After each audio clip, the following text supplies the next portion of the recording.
when he went to Sonoma, and he didn't prove us wrong by luck. He proved us wrong by a great drive and a fast race car holding off Chris Buescher in those closing laps. So, you know, why not someone like the 99? Here's his, I guess we're going to call him his teammate, right? Third Trackhouse entry, Kimi Raikkonen in the 91. You're just joining us. Trackhouse Racing put together a third car to get an international star of some sort in it. Their plan, Justin Marks, the team principal, tells us, is to maybe do 6 or 8 next year and the years beyond.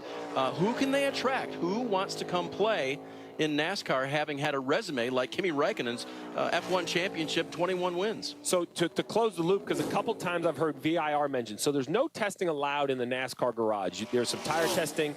There are some organizational tests, but like as a team, you can't get to go wherever you want. But Justin Marks, as we see on the bottom of the screen, he went to NASCAR and said, hey, I want to bring Kimi Raikkonen in. This is a world-renowned race car driver, but he's going to bring his resume and his identity to Watkins Glen and never have driven a next-gen car before. Is there anything we can do? NASCAR said, you know what we're going to do? We're going to create this opportunity. It's a car, kind of a familiarization test. It isn't a Trackhouse car. They don't even operate the test. It's a different team hired by NASCAR. He actually ran a different brand car that they have nothing to do with. All he did is get to go run a handful of laps, so he knew the brake pedal, the shift, some familiarization with the vehicle. It wasn't about optimizing speed, anything like that. Mike Rockenfeller was also able to take part. I think that's a well done, Parker, by NASCAR, because now if you're, I don't know, Lewis Hamilton, name the next guy who wants to come. Alonso. Yeah, right. Now you have at least a little bit of a chance to get behind the wheel before you show up here for this crazy 15 minutes.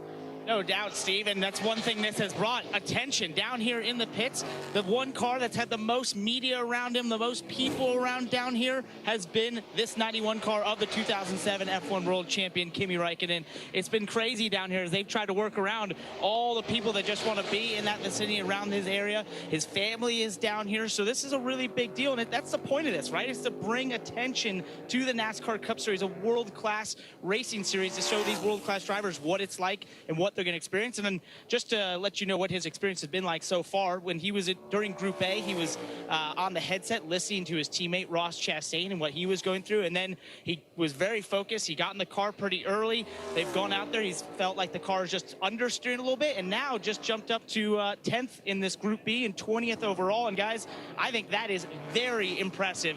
I know he's an F1 World Champion, but to jump in these big, heavy stock cars and to figure this out and talking to all these drivers that are coming over, these international drivers, that's one thing that's been the hardest for them, the weight and the brakes. So this is very impressive that Kimi's going that fast right now.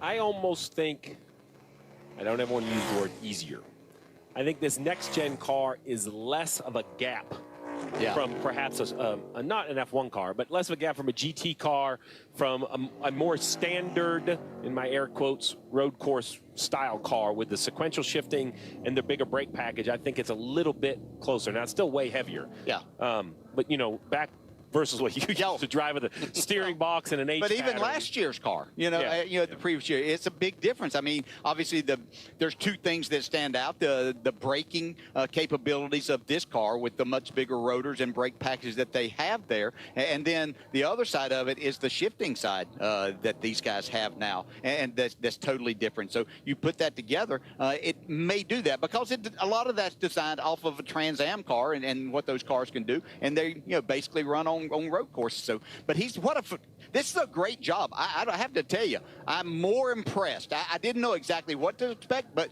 most people we see that try to come in take a little bit more time. Now, he's with an outstanding team that have 2 drivers that have won on road courses this year already, but for him to be where he is, just look at who he's around and how close he is to the times that are